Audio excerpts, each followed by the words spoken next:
আজিৰ যিটো ৰিজাল্ট দিছে কেনে অনুভৱ? খুব ভাল লাগিছে। মা পাপাহঁতে যোনটো আশা কৰি আছিলে সেই আশাত মানে উত্তীৰ্ণ হ'ব পাৰিছোঁ। খুব ভাল লাগিছে। কিমান সময় পঢ়িছিলা? নিয়মিতভাৱে মই পঢ়ি গৈছিলোঁ 10 ঘণ্টা 11 ঘণ্টা এনেকৈ পঢ়ি গৈছিলোঁ। কেনেধৰণে তুমি অনুপ্ৰেৰণা কোনে দিছিলে তোমাক? হা কোনে তোমাক প্ৰেৰণা দিছিলে? কোনে সহায় কৰিছিলে?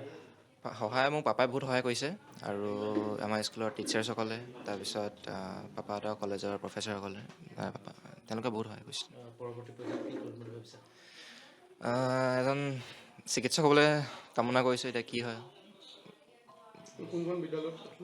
মই Sonari Saint Joseph school, Saint Joseph. অনুভৱটো ভালেই লাগিছে আৰু যিহেতু আশা মানে এটা ভাল ৰিজাল্ট কৰিছে। কেনেধৰণে আগবঢ়াই লৈ যাম বুলি আগবঢ়া মই তাক মানে কি সি বিজ্ঞান শাখাত নামভৰ্তি মানে কৰিম বুলি কোৱাৰ কাৰণে তাক মই ৰামানুজন জুনিয়ৰ কলেজত এডমিশ্যন দিয়ালোঁ। কালি মই তাৰ এডমিশ্যন হৈ গৈছে। মই আজি আহি পাইছোঁহি ৰাতিপুৱা।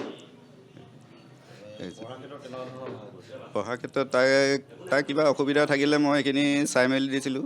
তাৰপিছত অসুবিধা মানে গোটেইবোৰতো বিশেষকৈ গণিতকেইখন মই যিহেতু নিজে মেথছৰ মানুহ, গতিকে মই দুইখন তাৰ জেনেৰেল আৰু এডভান্স মেথ দুইখন মই তাক মানে কিবা অসুবিধা থাকিলে সেইখিনি চাই মেলি দিছিলোঁ। তাৰপিছত বাকীবিলাক মোৰ লগৰ কিবা অসুবিধা সি টিউশ্যন কৰা নাছিলে। একেবাৰে সৰুৰ পৰা সি ইংৰাজীটো তাকে সোণাৰী সোণাৰী বাণিজ্য মহাবিদ্যালয়ৰ আমাৰ বজান হাজৰিকা ছাৰ আছিলে। বজান হাজৰিকা ছাৰে কিবা এটা অসুবিধা থাকিলে সেইখিনি তাক চাই মেলি দিছিলে ইংৰাজীত বিষয়টো। তাৰপিছত বাকী অসমীয়াটো আমাৰ এই মানে ৰঞ্জিতা বাইদেউ চেণ্ট জোচেফৰ স্কুলৰ সেই ৰঞ্জিতা বাইদেৱে তাক অসমীয়া অকণমান গ্ৰামাৰ চামাৰবোৰ চাই মেলি দিছিলে বাইদেৱে। তাৰপিছত বাকী আৰু কিবা অসুবিধা থাকিলে সেইখিনি মোৰ কলেজৰ ছাৰ মানে লগৰবোৰে সহায় কৰি দিছিলে।